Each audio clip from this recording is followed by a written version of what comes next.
We now want to turn to a discussion of the wider impact of the murder of Ahmaud Arbery when it comes to race relations in this country. So we're joined now by artist Marvin Weeks, who memorialized Arbery in a two-story mural, which has become a gathering place for the racial justice movement, at least there in Brunswick, Georgia, where Arbery was killed. Mr. Weeks, thanks so much for joining us. We do appreciate it. We're just seeing pictures of your mural right now. The trial of these three men accused of murdering Arbery has put Brunswick back in the national spotlight. You have said that growing up there, you actually had to cut through alleyways in white neighborhoods. A pickup truck was an enemy. You've used those words. So what was your reaction when you heard about what happened to Ahmaud Arbery? Well, I had to respond. It was the historical context that I responded out of. It was a neighborhood I grew up in. I saw those images. I saw those things when I saw the pickup truck.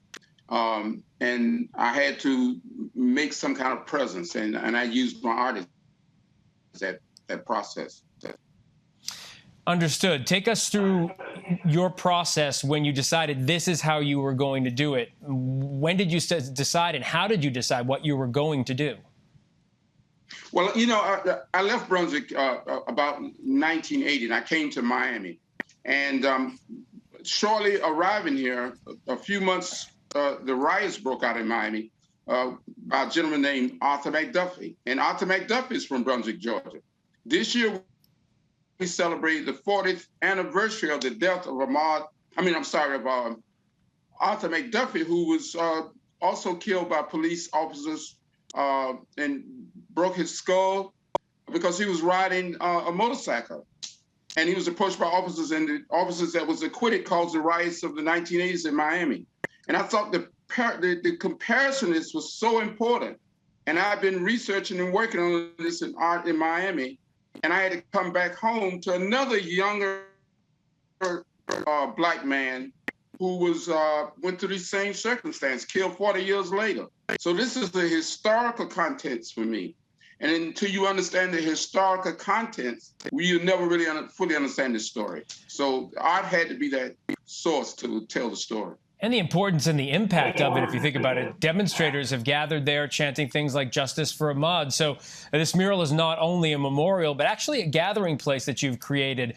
You talked a bit about what Brunswick was like back in the day. What are your hopes for its future?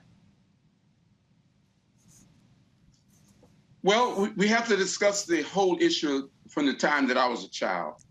There are issues that still exist, and we can't turn away from these things. You can't hide the outside public. You must sit down and talk about them. And until you address that, for all the citizens of Brunswick to enjoy the pleasures of this historical coastal community, then there won't be any peace for anyone. So we have to address that issue. The art is a place for that call, for the entire community to come and talk about that issue. You've obviously been watching the trial closely as well. I'm curious quickly what your thoughts are. Well, I think there's two worlds here. There's the world of the trial, and there's the world of the ordinary people who see the faces of those images.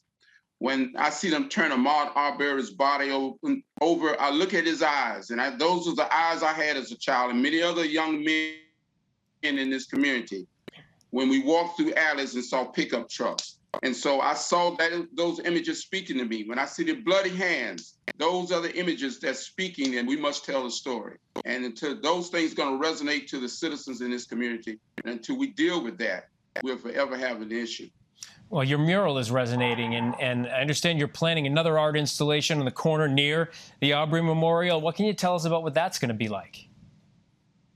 Well, I'm going to include some of those aspects. I'm saying how it links from the story of 40 years, like Arthur McDuffie and others.